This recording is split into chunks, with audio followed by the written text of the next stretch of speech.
Hey y'all, in today's video I am going to be showing y'all how I cut up some of our zucchini. These came fresh out of the garden that morning and I got them all washed, and I'm going to show you how we process a little of our zucchini and squash and things like that I put in the freezer. This is one way I like to do it. I'm having to do a voiceover on this video because my husband was on a very important phone call with work and I just had to keep on rolling, and I'm like, okay, I can just fix this later. So this is one way I like to preserve food, is by freezing it, flash freezing it. On our zucchini and our squash and things like that, I don't steam them first or pre-boil or anything like that. All I do is I just bring it in, I wash it, I cut it up. There's different ways I like to cut up my zucchini. On this particular, I want to say right there, no hands or fingers were harmed in the making of this video. So just so we can clear that out of the way, I do not like the guard that is on my mandolin, the little thing that pokes into the vegetable, because it just gets in the way and it gets aggravating. I just make sure I grab, hold on tight, and go real slow. Buckle up, buttercup. That's what I do. So this is one way I like to do mine. When I'm processing my squash and zucchini, I will find different ways to cut it up according to how I'm going to use it in a meal. This particular day, the day before, I had some shredded squash and zucchini already in my freezer in a vacuum sealer bag that I was flash freezing. Yeah, I don't like that little bar either. I was flash freezing. So I'll get them out here in a minute. Today, on this particular day, I was cutting them up in boats, long ways, so I could use them in boats and use in a recipe. I like to shred it. I like to cut it up lengthwise like this. I like to cut it in rounds. I think in a video coming up, I do some rounds for you. I like to cube it to use in stir fries, roasts, stews, soups, different ways. So after I get done cutting it up, I choose the width that I want, the thickness of them that I want, and then I will slice them all up like this. I will put them on a baking sheet, a cookie baking sheet lined with some parchment paper, and I'll just go to town slicing them babies up.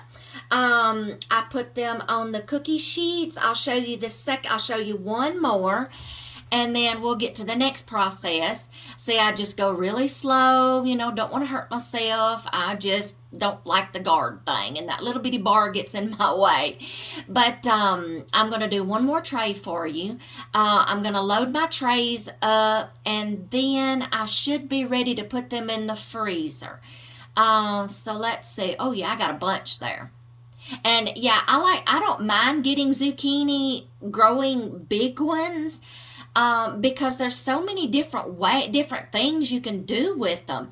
Even if you get a great big one, like it looks like a baseball bat or whatever, or a caveman club, I don't know. You can still open it up and scoop all the seeds out and still use the flesh that's left over. There's still plenty of flesh left in there for shredding or cubing or doing anything that you want to do, even after you get all the seeds out. So it's okay if they get a little gigantic on you. That's fine. Please do not waste food just because it gets a little overgrown. So I have 2 trays here, and I'm going to put them in the freezer, and I'm going to flash freeze them. Now I'm looking around like a chicken with my head cut off. I'm going to clean as I go. So let's see what the next process is. I got another tray out here that I am lining with parchment paper. And I'm just trying to use up what I've got left. I determine how many I want to have for each meal, like a serving size.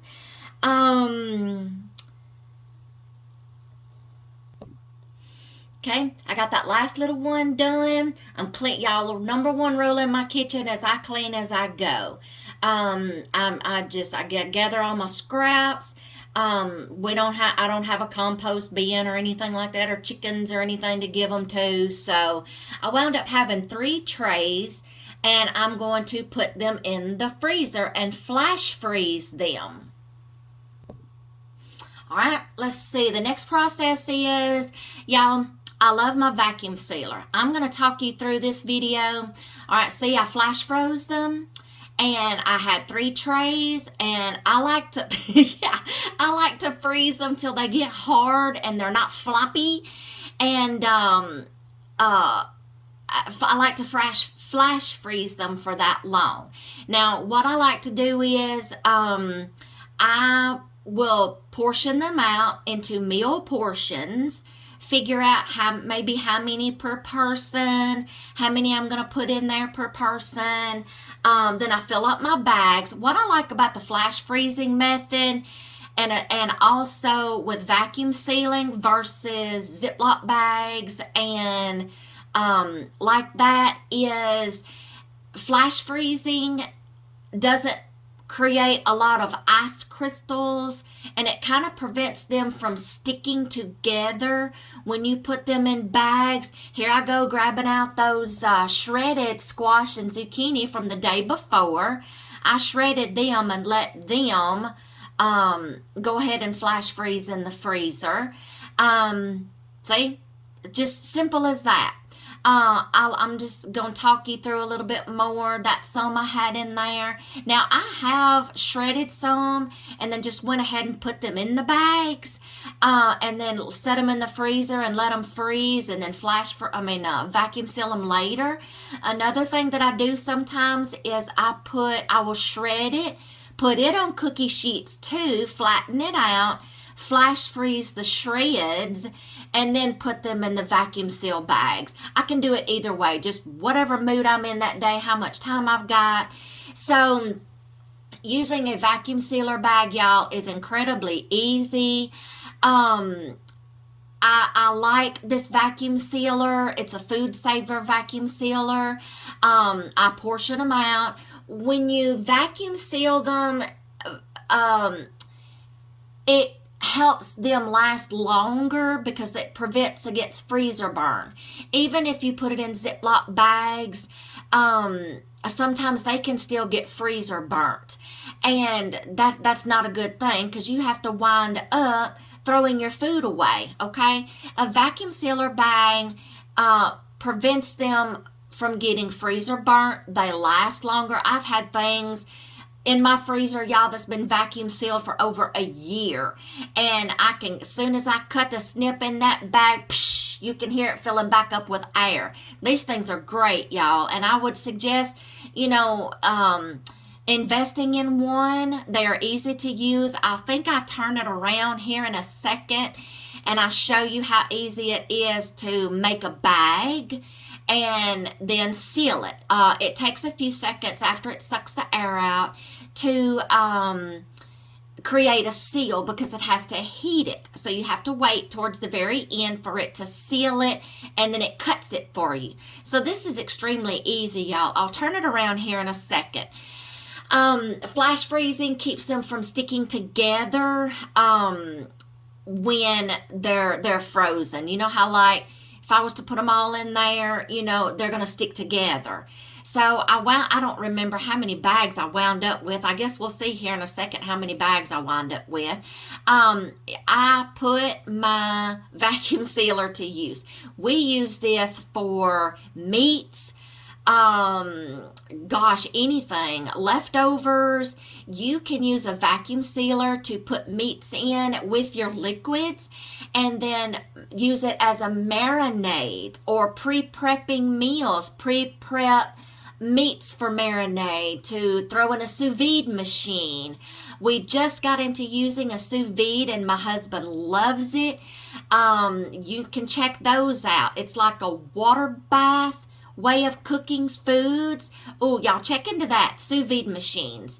What else? Let's see. I don't remember how many I wind up having. But yes, a sous vide machine. I forgot to mention that in my ways, different ways of preserving foods. I forgot to mention that because I think I really made that video before my husband got his sous vide machine. But you can pre-prep meals. You can buy different bags. These are also steamable.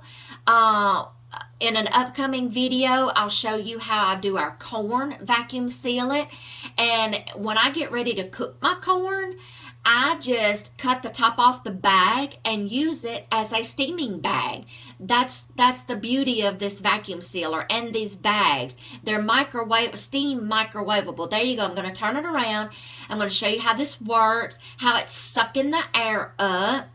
And in just a second, I think I'll show you how to make a bag or two. It's sucking all the air out. As soon as it gets done sucking all the air, it will go into heat mode, and then it goes into cutoff mode. So now I'm going to show you how to make a bag. You just get it to the desired length, cut it, put the end in there that you want to seal the bottom, hit a little button,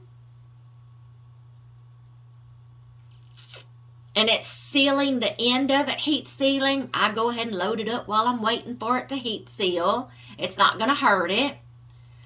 So I'm going to load that bag up. It just released it, and it'll cool off, and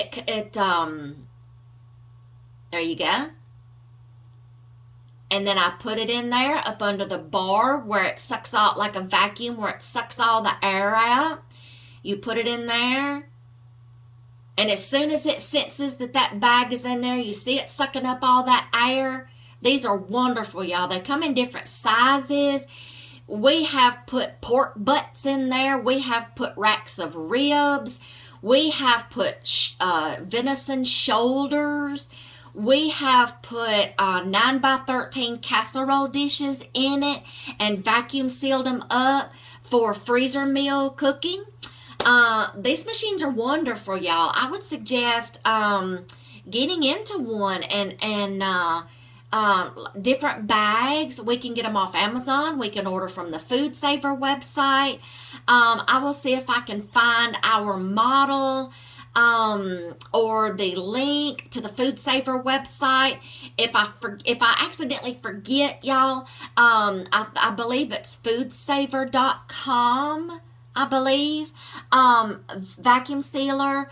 I believe I will have a link below of all my canning equipment, my vacuum sealer links, all of our links, Amazon equipment. Yeah, I'm stacking everything over there, and I'm going to save that kitchen for later to clean. Right now, it's more important that I get my vegetables ready to go and get them in the freezer. Y'all, you don't have to grow a garden. Y'all, you can go buy your vegetables when it goes on sale and do this, y'all. See how much I put up? That was just wonderful, y'all. And I'm going to stocking my freezer.